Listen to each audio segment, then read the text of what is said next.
আমরা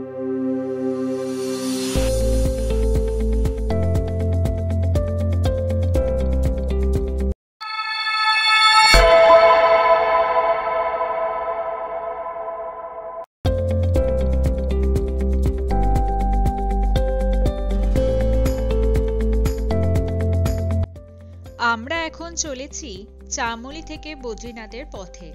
চামোলি থেকে বদ্রীনাথের দূরত্ব প্রায় 104 কিলোমিটার। রাস্তার একপাশে পাহাড় আর অন্য পাশে অলকানন্দা নদীর প্রবাহ ও তার পাশে সুদৃশ্য সবুজে ঢাকা পাহাড় শ্রেণী দেখতে দেখতে গাড়ি ছুটে চলেছে।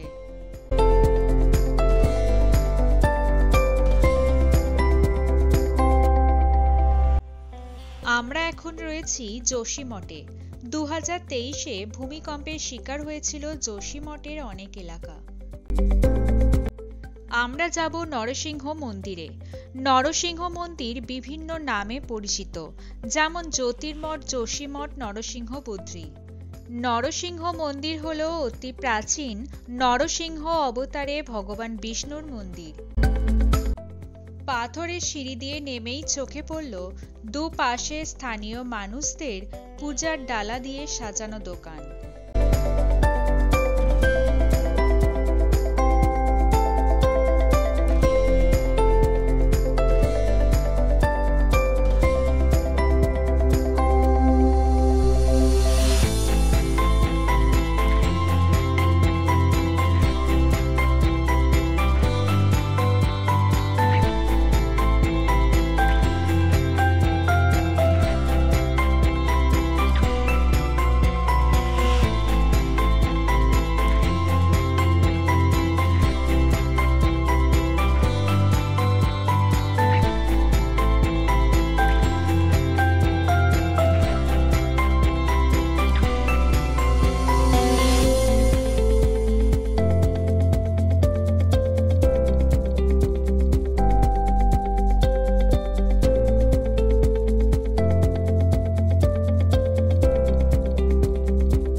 এই মন্দিরে অবস্থিত ভগবান নরসিংহের যে মূর্তি রয়েছে, মনে করা হয় আদি শঙ্করাচার্য নিজের হাতে এই মূর্তিটি প্রতিষ্ঠা করেছিলেন।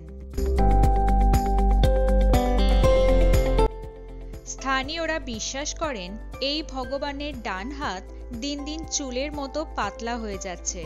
যেদিন তা ভেঙে যাবে, বদ্রীনাথের পথে অবস্থিত জয় বিজয় পর্বত মিলিত হয়ে যাবে এবং বদ্রীনাথ মন্দিরের ভগবান বদ্রীনাথ বর্তমান মন্দির থেকে অদৃশ্য হয়ে আবার কালো পাথর বা শালিগ্রাম হিসেবে আবির্ভূত হবেন, যা ভবিষ্য বদ্রী নামে যোশীমঠ থেকে 17 কিলোমিটার দূরে সুভাই গ্রামে অবস্থিত।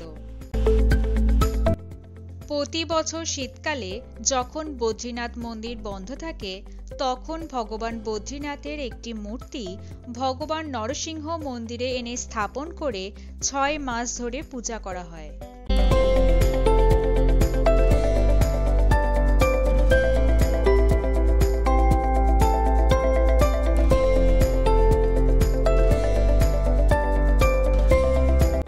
মন্দির দর্শন শেষ করে আমরা আবার রওনা দিলাম বদ্রীনাথের পথে। এখান থেকে বদ্রীনাথ প্রায় 40 কিলোমিটার।